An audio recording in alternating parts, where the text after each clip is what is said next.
Let's do some more simplifying complex fractions.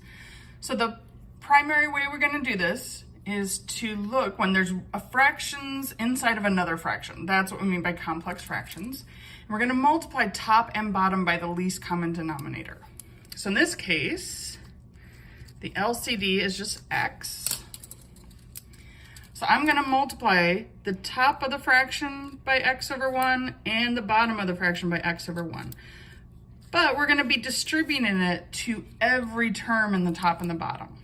So we're multiplying by x to all 4 terms in this fraction.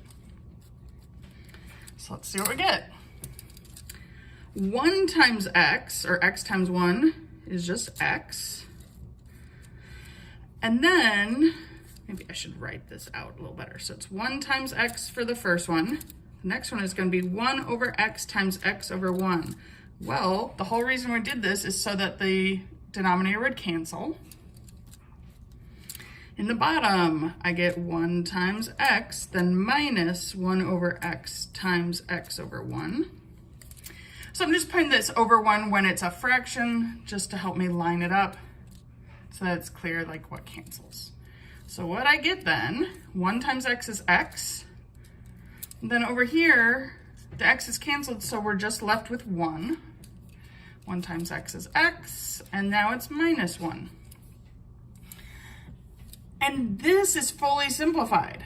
I can't cancel the x's or the 1's because there's addition and subtraction here. These aren't the same factor. So we're done, except we need those domain restrictions always. So we need to think about what could x not equal. Now in this equation, we couldn't have x equal to 1, but since that's part of the function, like we don't have to specify that. But we need to go back to the beginning and look and see, well, x cannot be 0 because that would make 0 in the bottom of a fraction. And so that's the domain restriction. So when we're typing this, make sure you're putting parentheses around the top and the bottom, and then put comma, and it's that exclamation point that means not equal to 0. All right, let's try the next one. Now this one's a little different. There's where we could still use the LCD method, but what I'm seeing is that it's just one fraction divided by another fraction. So I can just write this out as x over x minus 4 divided by 3 over 2. And you know what? I'm already thinking I want to factor that, so I'm going to factor it. 2 times x minus 4.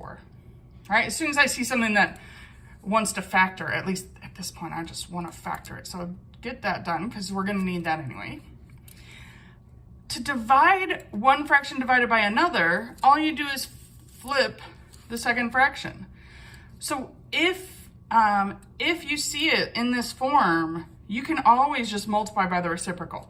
Notice this previous one wasn't in that form, right? This wasn't a single fraction in the bottom or a single fraction in the top, but this one is a little different. So it's easier this way, I think. So times, so we're gonna switch from dividing by a fraction to multiplying by the reciprocal. And then see what reduces. So right away, I'm seeing the x minus 4's cancel. So what that means is in the top, what's left is 2 times x. And in the bottom, what's left is just 3. So this is our answer, but again, we need those domain restrictions.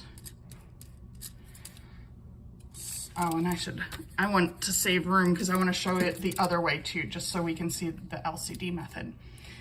So what's our domain restriction? So if you look at the original problem, we couldn't have x equal 4. And if we set 2x minus 8 equal to 0, that's also an x can't equal 4, right? And you can see that in the factored form even better, that in both of these, the restriction is that x can't equal 4. And so that's our answer.